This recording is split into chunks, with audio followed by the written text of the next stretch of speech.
Do you want to change default search browser in your Edge browser? Let's learn with easy steps. Hey everyone, welcome to Izoate. For changing default search in Edge, you need to go to Setting, then Privacy, Search and Services. In this tab, Search and Connected Experiences. In this window, tap on Address Bar and Search.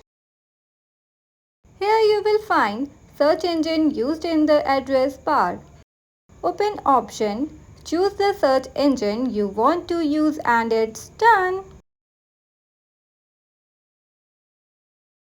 However, if you're getting trouble to finding these options, go to our website, link in comment and description.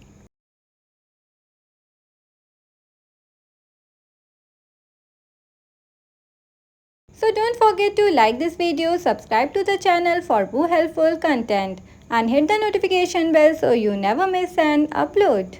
Thank you for watching this video. Subscribe us.